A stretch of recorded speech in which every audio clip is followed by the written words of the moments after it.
de, vamos a tratar de transitar un poco de esta noción clásica de inteligencia a una noción de inteligencia múltiple o de inteligencias múltiples para finalmente embarcarnos un poco hacia el concepto de la inteligencia emocional. Muy bien, vamos entonces el día de hoy a trabajar esta temática. Voy a apagar un poquito mi cámara y si me permite voy a utilizar una presentación en PowerPoint. Vamos a compartir esta presentación. Y bueno, vamos a hablar justamente de esta primera noción sobre la inteligencia. Esta noción sobre la inteligencia es muy interesante, debo decirlo, porque eh, la idea que hoy en día tenemos de inteligencia es, es muy diferente, es muy distinta a la noción que se tenía hace algunas décadas. ¿Por qué no decirlo? A la noción que se tenía pues, hace algunos siglos. Particularmente podríamos mencionar lo siguiente. Podríamos decir que la noción más contemporánea, una de las nociones más contemporáneas de inteligencia, surgieron a finales, eh, del siglo XIX, a principios del siglo XX.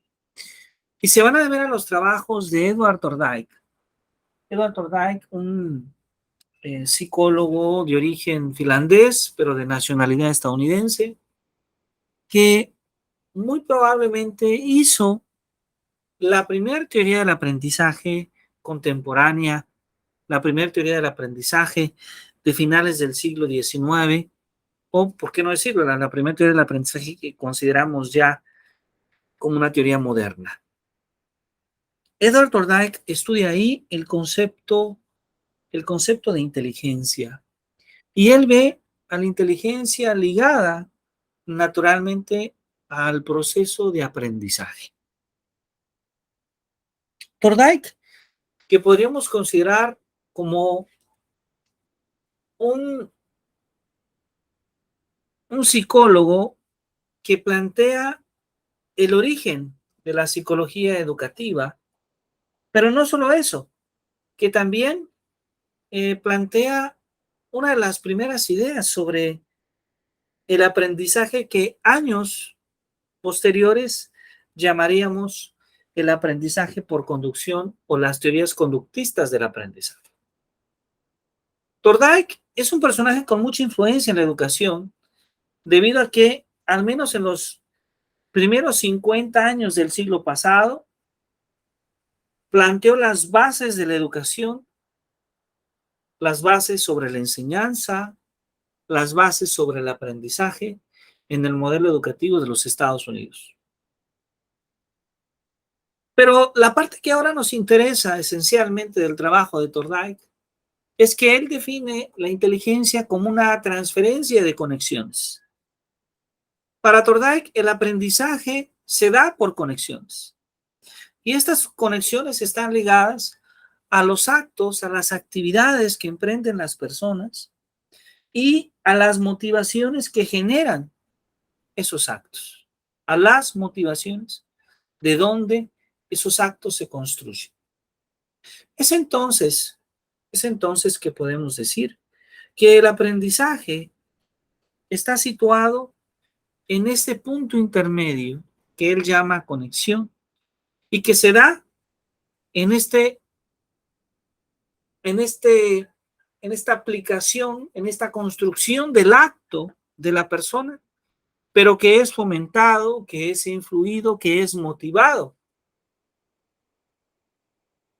Para Thorndike, la inteligencia entonces se va a reducir a poder construir, a poder generar más transferencias entre estas conexiones.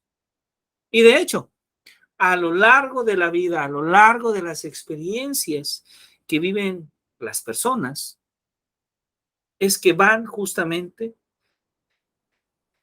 teniendo más conexiones y a su vez generando más transferencias, lo cual les da dando una mayor inteligencia.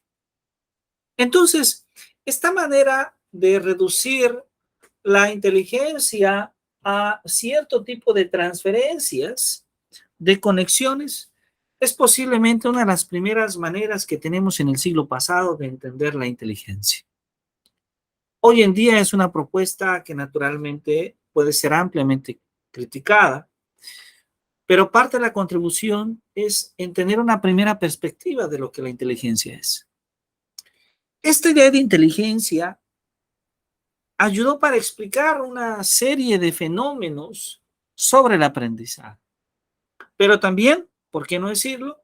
Desde algunos años hacia acá generó ciertas limitaciones en la manera que tenemos de entender el desarrollo intelectual de las personas. ¿A qué me refiero con ello? A que, por ejemplo, no había claridad entre aquello que nosotros llamábamos un acto inteligente con respecto a un acto creativo o a un acto talentoso, por ejemplo.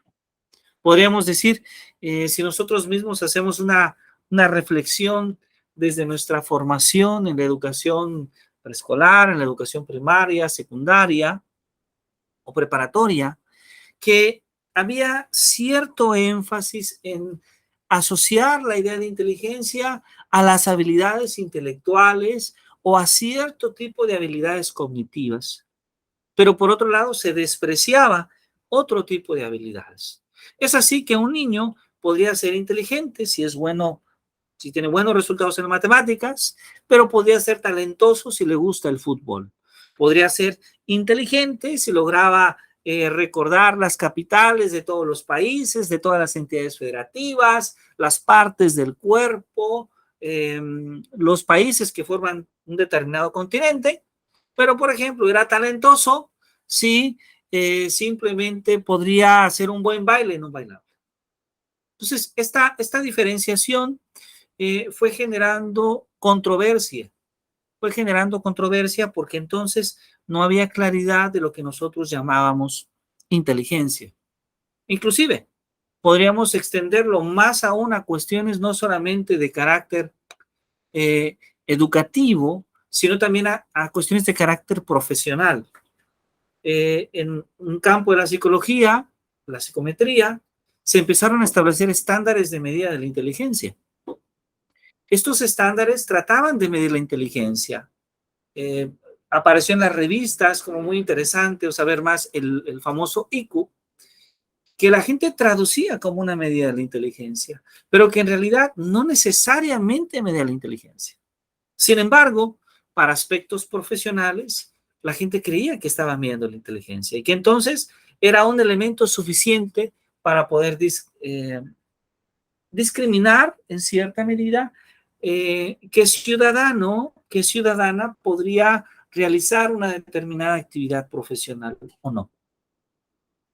Entonces, no había esta suficiente claridad y no había un suficiente reconocimiento de qué llamamos inteligencia y qué no, porque pareciera que la inteligencia tendría que estar asociada a cierto desarrollo de habilidades principalmente cognitivas o intelectuales, y entonces las demás actividades, las demás habilidades, las demás capacidades, finalmente pareciera que no serían reconocidas. Pues así es justamente cuando aparece este personaje tan importante, que es Howard Gardner. Debo decir que antes de Howard Gardner ya había cuestionamientos de otros autores que nos hablaban sobre la necesidad de hablar de cierta pluralidad de talentos o de habilidades, de capacidades. Pero es Howard Gardner quien hace un mayor énfasis en estudiar desde su perspectiva, tomando elementos de psicología, naturalmente, qué es lo que realmente podemos definir como inteligencia. Y el primer correctivo al que Howard Gardner hace es justamente el hecho de que la inteligencia tendría que decirse en plural, es decir, inteligencias. Y bueno, ¿Qué es entonces lo que influye? ¿Cómo es que Howard Gardner define estas inteligencias? ¿Qué es lo que influye en el desarrollo o en la adquisición de las mismas? Pues bueno, para Howard Gardner, la noción, la noción de inteligencias está asociada a tres aspectos fundamentales. El primer aspecto es naturalmente de origen biológico, es decir, se es inteligente a través de la influencia genética, del desarrollo que tenemos en nuestra genética, en nuestro cuerpo. Entonces, una parte de la inteligencia es biológica, viene a través de la herencia que tenemos en nuestros genes. Pero no es solamente la inteligencia esto. La inteligencia, vista como este potencial biocultural, tiene otros elementos que la determinan. El otro elemento es justamente la cultura y la cultura y la historia, el grupo social al que nosotros pertenecemos. Este es un aspecto muy interesante. Es decir, estamos entonces hablando de que la inteligencia, las inteligencias, son influidas por las acciones, por las actividades que culturalmente son aceptadas en nuestra cultura y que van a formar parte de nuestro desarrollo desde la infancia hasta la adultez. Estas decisiones sobre qué leer, sobre si jugar, sobre si bailar, sobre si hacer algún tipo de deporte o ejercicio, sobre nuestras propias creencias espirituales, sobre la manera que tenemos para resolver conflictos, sobre si escuchamos, sobre si reflexionamos sobre nuestras acciones. Todas estas actividades que en nuestra cultura son predominantes y la forma en la que son predominantes van a determinar también parte de nuestras inteligencias. Y finalmente hay un tercer elemento que Howard Gardner eh, eh, menciona, que es justamente la práctica. Esta práctica que de momento pareciera no ser influyente, pero que a lo largo de nuestros días cada vez resulta mucho más fundamental. ¿A qué se está refiriendo con ello? Eh, Howard Gardner se está refiriendo justamente al hecho de que desde que nosotros somos pequeños, desde que nosotros nacemos, vamos eligiendo, vamos tomando ciertas decisiones, vamos atendiendo ciertos gustos y ciertos intereses que van a convertirse en prácticas y que van a ser determinantes también para la construcción de nuestras inteligencias, para el desarrollo de nuestras inteligencias e inclusive para la definición de nuestra propia personalidad. Este es un aspecto muy interesante. Y entonces, la noción de inteligencias para Howard Gardner se basa en estas tres ideas esenciales. Una idea biológica, una idea sociocultural y finalmente una idea que está muy ligada a nosotros mismos, a nuestra propia práctica. En este sentido, Howard Gardner nos dice que todos desarrollamos estas inteligencias. Sin embargo, hay una predominancia, como ya hemos mencionado, hay una predominancia genética de unas inteligencias sobre las otras. Howard Gardner nos dice entonces que tenemos múltiples inteligencias. Tenemos, y yo creo que todos hemos tenido la oportunidad de conocer, de dialogar con algunas personas que tienen una habilidad muy especial para entender la música, para entender los tonos, para poder disfrutar y ser sensibles a la música.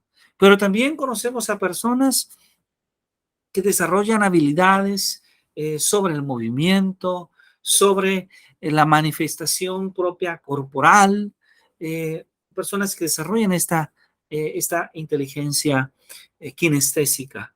Pero también conocemos a otras personas, ¿por qué no?, que logran desarrollar esta habilidad de razonamiento, de pensamiento, de habilidades matemáticas, de habilidades lógicas, y construyen así su inteligencia lógica matemática.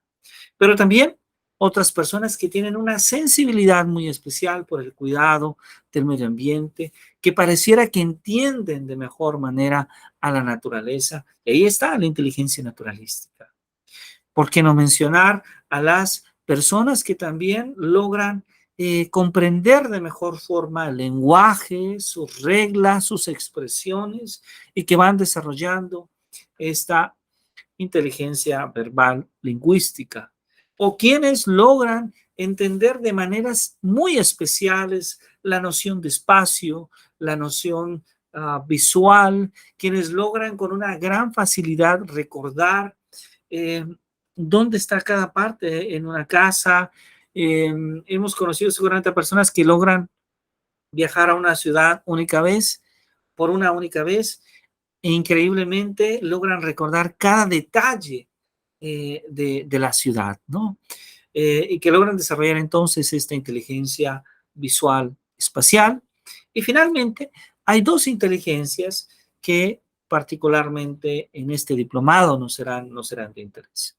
Una inteligencia que tiene que ver con la manera en la cual una persona se relaciona consigo mismo, la manera en la cual una persona pareciera que logra establecer ese diálogo interior, y entonces desarrolla esa inteligencia intrapersonal.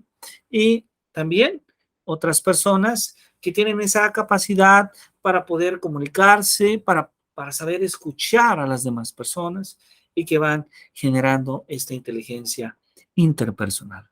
Todas estas inteligencias sumamente importantes son inteligencias que van adquiriendo una influencia, como ya hemos mencionado, desde nuestra propia biología, desde nuestra práctica y naturalmente desde el ambiente cultural y social en el que nosotros nos vamos desarrollando. Todas estas inteligencias son importantes, aunque todas de ellas se desarrollan en nosotros. Finalmente, como hemos comentado, hay una predominancia de unas de ellas con respecto a otras. Hay una predominancia de algunas de ellas respecto de otras. Hay algunas de ellas, por qué no decirlo, que tienen mayor impacto en nuestra persona. Muy bien. En este sentido, vamos a procurar poner un poco de énfasis en dos de estas inteligencias.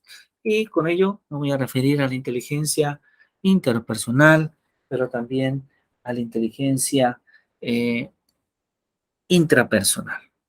Estas dos inteligencias que tienen que ver en la manera en la cual nosotros nos relacionamos con nosotros mismos, pero también cómo nosotros nos vamos relacionando con las demás personas que nos rodean, con las personas con las que logramos tener comunicación, con las personas que nosotros convivimos. Estas dos inteligencias forman parte de un concepto más amplio, que hoy en día tiene un impacto cada vez más importante en el ámbito educativo, que es justamente el concepto de inteligencia emocional, y que aún cuando el concepto de inteligencia emocional muy probablemente aparece citado en diferentes documentos de psicología por los años 60, empezó a tener un impacto cada vez más fuerte y cada vez más predominante en la década de los años 90, cuando en 1995 Daniel Goleman, un psicólogo y escritor estadounidense, escribe un libro muy famoso que se llama justamente Inteligencia Emocional, y nos hace ver la importancia de esta inteligencia en el desarrollo de nuestras relaciones personales, en el desarrollo de nuestras relaciones afectivas, en la familia, en el trabajo, en el comercio, en la sociedad en términos generales. Desde entonces, Daniel Goleman y otros investigadores han planteado la importancia que tiene justamente el desarrollo de este tipo de inteligencias en diferentes ámbitos, profesionales y personales. Y la importancia que tiene, por qué no decirlo, también en la educación, en poder desarrollar una buena gestión emocional desde los primeros años, que se va construyendo por una parte en la familia, pero también en la escuela. Bueno, pero si hablamos de inteligencia emocional, ¿qué es a lo que nosotros llamamos inteligencia emocional?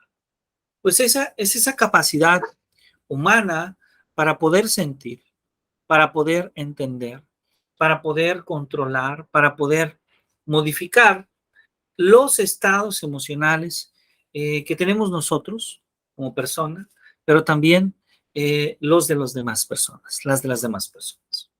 La inteligencia emocional, entonces, podríamos decir en este sentido, que no significa, no significa que nosotros ahoguemos las emociones, sino más bien que podamos dirigirlas, que podamos equilibrarlas. La inteligencia emocional no significa que no sintamos emociones, sino más bien que nosotros podamos, como he comentado, dirigirlas y también equilibrarlas.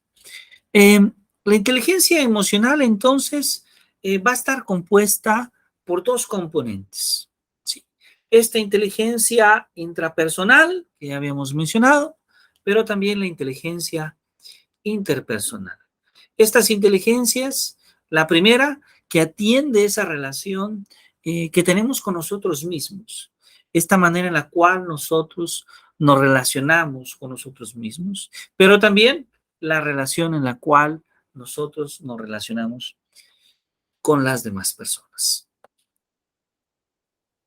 Eh, David Richardson, un psicólogo estadounidense, que al igual que Daniel Goleman, y se hizo una serie de planteamientos sobre cómo esta inteligencia emocional no solamente es una inteligencia emocional, sino que en realidad también puede o podemos construir una educación emocional. Es decir, que la manera de gestionar nuestras emociones, la manera en la cual nosotros podemos aprender, ya utilizo la palabra, aprender a gestionar nuestras emociones, es viable. Es decir, que el ser humano no simplemente nace con ciertas emociones o con ciertos sentimientos y estos van perdurando a lo largo de nuestra vida, desde la infancia hasta la adultez. No, no ocurre así, sino que, como bien Richard Davidson lo manifiesta en sus investigaciones, el ser humano, el ser humano puede aprender de las experiencias, el ser humano puede aprender de las emociones que experimenta y muy especialmente puede aprender a gestionar las emociones y a mitigar, a en cierta medida lograr canalizar, lograr regular el impacto que las emociones tienen en él.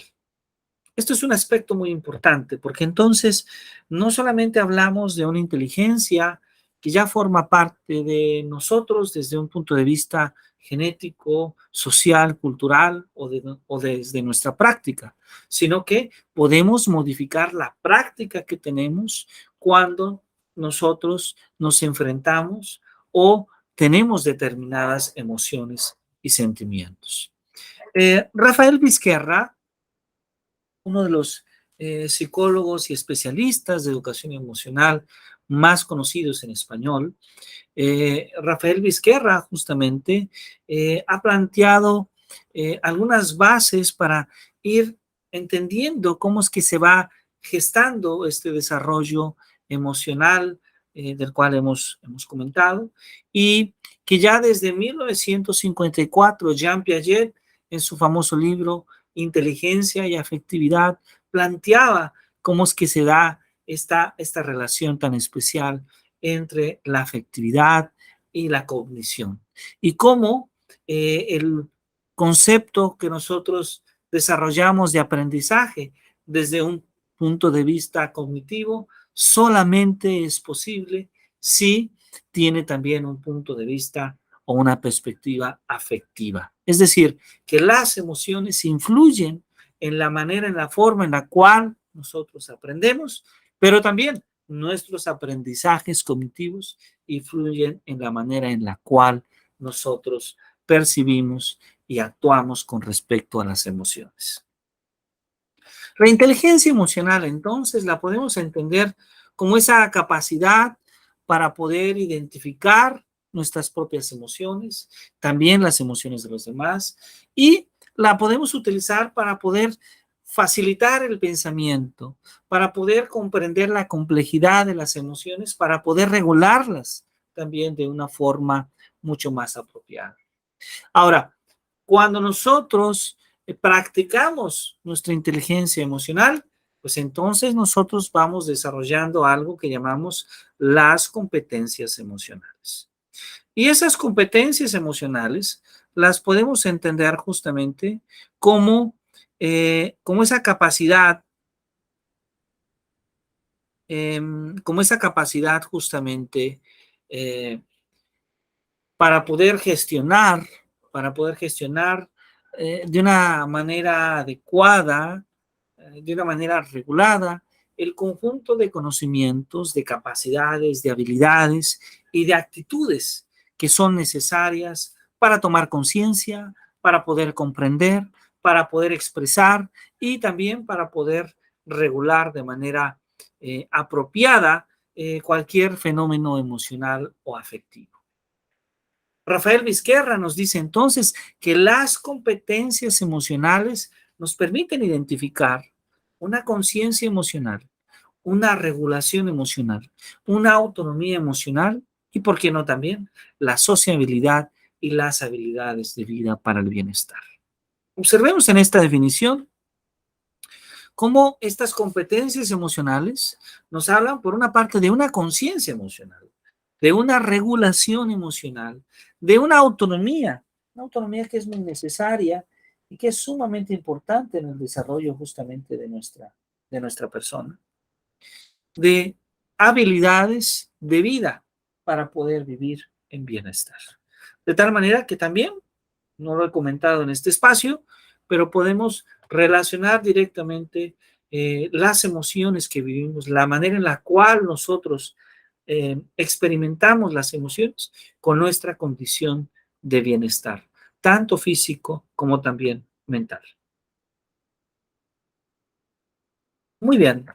Me gustaría, si me permite entonces, terminar esta primera noción, esta primera, uh, este primer acercamiento a la educación emocional en esta sesión con justamente la definición que hace Malassi, Lucas Malassi, que nos habla justamente de que la educación emocional es ese proceso educativo cuyo principal objetivo, perdón, es el desarrollo de las competencias emocionales. Perdón, esta es la definición de Rafael Vizquerra.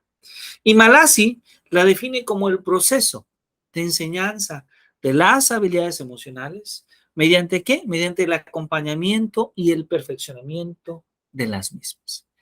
Esta definición que dan estos dos autores sobre la educación emocional es muy importante, porque particularmente en la segunda parte, en la segunda definición, nos habla de que para poder acompañar, para poder perfeccionar estas habilidades, estas competencias emocionales de nuestros alumnos, pues es necesario, es muy necesario el que nosotros también logremos perfeccionar estas competencias. Voy a permitirme dejar de compartir un momento. ¿Por qué? Porque esto implica entonces un reto, muy interesante para las maestras y para los maestros, porque esto implica que si nosotros buscamos contribuir a que nuestros alumnos desarrollen justamente estas competencias emocionales, pues entonces requerimos también nosotros desarrollar estas competencias emocionales. Y en este sentido quisiera hacer un énfasis, porque habitualmente asumimos la idea de que la adultez, de que la madurez, de que las experiencias que la vida nos da son un elemento o son elementos suficientes para que nosotros vayamos desarrollando estas habilidades emocionales?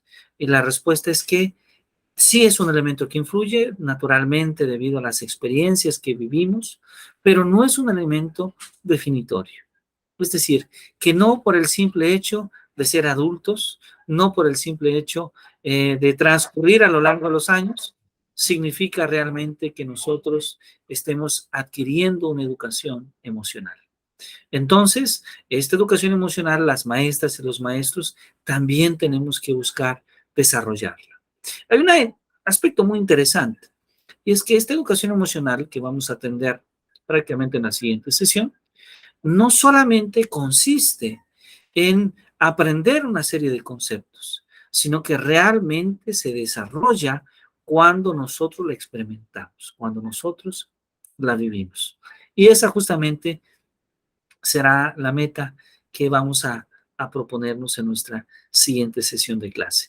Maestro Josué, no sé si en este sentido tengamos alguna duda, alguna pregunta de lo que el día de hoy hemos tenido la oportunidad de Bueno, dialogar. pues me había escuchado por ahí de inteligencias múltiples y todo esto, pero eh, creo que nunca había dimensionado la importancia de la inteligencia emocional, como que siempre era la parte de lógica, a veces de música y todo esto, pero me parece interesante porque por lo regular como que no se valora, digamos, de la manera adecuada o como le corresponde a la inteligencia emocional y pues sí, creo que al final de cuentas pues es lo que nos permite por ahí desarrollarnos mejor, ¿no?